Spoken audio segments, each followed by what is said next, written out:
मेरे सभी प्यारे भाइयों को प्यार भरा नमस्कार। और अगर आप Uttar Pradesh GIC lecturer English की तैयारी कर रहे हैं और आपका प्री निकल चुका है या आप अभी से ही मेंस की तैयारी शुरू करना चाहते हैं, तो आज की ये वीडियो आपके लिए बहुत महत्वपूर्ण है।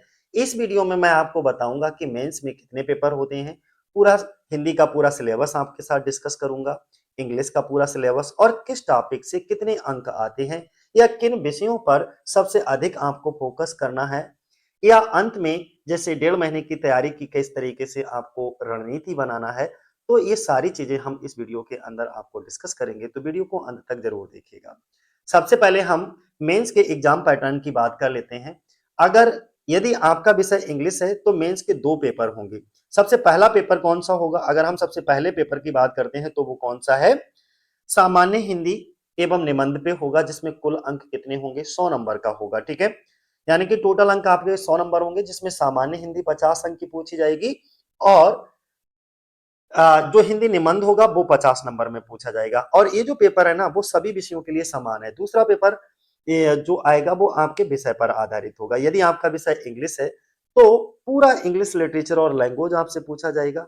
अब दोनों पेपर का पूरा सिलेबस आपको देख लेते हैं। अगर हम सामान्य हिंदी की बात करते हैं, देखो यहाँ पर सारी चीजें हमने एकदम बढ़िया करके मेंशन भी कर रखी हैं, आप देख भी सकते हो कि जो पहला पेपर होगा वो सामान्य हिंदी का और निबंध का कुल अंक 100 नंबर का होगा, जिसमें सामान्य हिंदी जो है वो 50 अंक की पूछी जाएगी और हिंदी निबंध की अगर हम बात करें तो वो भी 50 नंबर में होगा।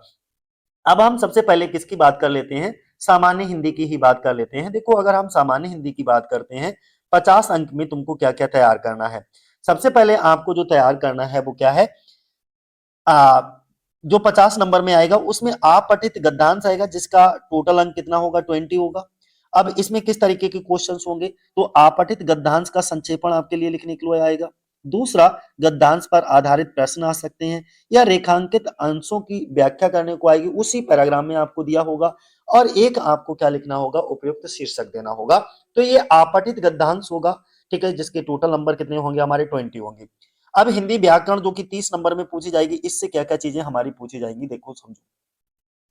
सबसे पहले आपको तैयार करना है अनेकार्थी शब्द। ठीक है, अनेकार्थी शब्द तैयार करना है। फिर आपको विलोम शब्द तैयार करना है। इसके बाद में आपको पर्यायवाची शब्द तैयार करना है। फिर तत्सम तत्सम, देशज, ठीक है, विदेशी, यानी कि वो जो आपका वोकैबुलरी यानी कि शब्द भंडार है वो सब तैयार करना है। अब हम थोड़ा आगे बढ़ते हैं।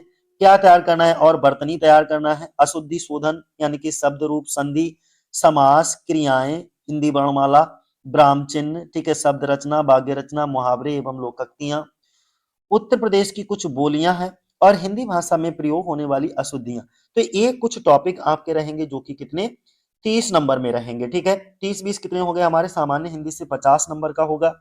अब जो इसी का पेपर 1 का पार्ट सेकंड होगा, भाग दूसरा होगा, जिसमें आपको एक निबंध लिखना होगा, जिसकी जो शब्द सीमा रहेगी वो लगभग 1000 शब्द रहेंगे। ठीक है, जो संभावित विषय होते हैं इन्हीं पर आधारित आपके ज्यादातर निबंध पूछे जाते हैं, जैसे राष्ट्रीय एवं संस्कृति हो गए, या राष्ट्रीय विकास योजनाएं उनका क्रियान्वयन हो गया, राष्ट्रीय अंतर्राष्ट्रीय सामाजिक समस्याएं और उनका समाधान हो गया, या विज्ञान एवं पर्यावरण से संबंधित हो गया, प्राकृतिक आपदाएं और उनका निवारण हो गया, कृषि उद्योग व्यापार, इन सब से जो है रिलेटेड आपकी क्या रहेंगी? सारी की सारी चीजें रहेंगी।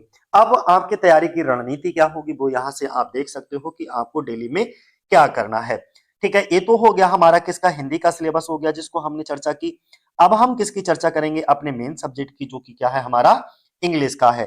ठीक है, अगर हम इंग्लिश की बात करते हैं तो इंग्लिश में क्या क्या आपसे पूछा जाएगा और कौन कौन से टॉपिक आपको तैयार करके जाना है। अगर हम सेक्शन ए की बात कर लेते हैं तो सेक्शन ए में पूरा का पूरा लिटरेचर सेक्शन रहेगा। और लिटरेचर सेक्शन में देखो कितने, टोटल 31 आपको राइटर देख करके जाना है, जिनमें से आपका जोफ्री चौसर है, विलियम शेक्सपियर है, जॉन मिल्टन है, जॉन ड्राइडन है, अलेक्जेंडर पोप है, विलियम वर्ड्सवर्थ है, PB Shelley, John Keats, Alfred Lord Tennyson, Matthew Arnold, Charles Dickens, Thomas Hardy, W B T S Eliot, G B Shaw, George ऑरेबल, राजा राव, मुल्कराज आनंद, निजी मैजिकल, Robert Frost, Ernest Hemingway, ठीक है, Harold Pinter, R N Tagore, Girish Karnad, V S Naipaul, Amitav Ghosh, Vikram Seth, Kamala दास, Ted Hughes, बॉड बिटमैन, खुशवंत सिंह, ये सारे के सारे आपको अच्छे से तैयार करना है। अच्छा, मैं प्रत्येक राइटर की बायोग्राफी को अभी हम अपलोड कर रहे हैं, तो लगभग 8 से 10 बायोग्राफी मैं अपलोड कर भी चुका हूं, तो आप उनको जाकर के देख भी सकते हो, ठीक है।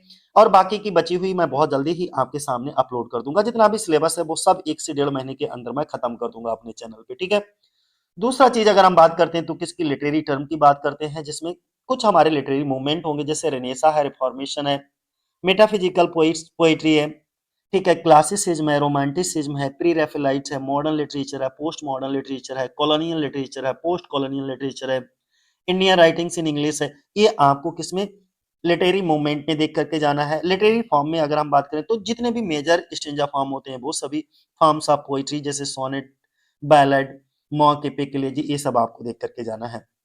दूसरा, कुछ लिटरेरी क्रिटिसिज्म में कौन कौन से राइटर्स को आपको पढ़ना है, जैसे अरिस्टोटल को आपको पढ़ना है, ठीक है, जॉन ड्राइडन को आपको पढ़ना है, डॉक्टर जॉनसन को, एस टी कॉलरेज को, विलियम बर्ड्सवर्थ को, मैथ्यू आर्नोल्ड को, टी एस इलियट को। ये हमारे कुछ लिटरेरी क्रिटिसिज्म के राइटर हैं जो कि इंपॉर्टेंट हैं और ये सिलेबस में दे रखे हैं, उनको पढ़ना है। अगर हम बात करें किसकी, आपकी सेक्शन बी की बात कर लेते हैं, तो इसमें टोटल आपका क्या है, लैंग्वेज सेक्शन है। अगर हम लैंग्वेज सेक्शन में देखो बात करते हैं तो आपको क्या क्या तैयार करके जाना है। अनसीन पैसेज या कॉम्प्रिहेंशन होगा, ठीक है, करेक्शन ऑफ सेंटेंसेस आएगा, डायरेक्ट इनडायरेक्ट आएंगे, ट्रांसफॉर्मेशन होगा, synonyms, antonyms, homophones, rearranging of sentences यानी कि जो जंबल्ड सेंटेंस होते हैं, प्रेपोजिशन आपको तैयार करना है, idiom and phrases, one word substitution, figure of speech और प्रीफिक्स और सफिक्स। ये आपका सिलेबस दे रखा है जिसमें आपको बेहतरीन तरीके से तैयार करके जाना है दोस्तों, ठीक है। इतनी बातें हमको समझ में आ गई। अब हम थोड़ा सा आपको और थोड़ा डिटेल कर देते हैं।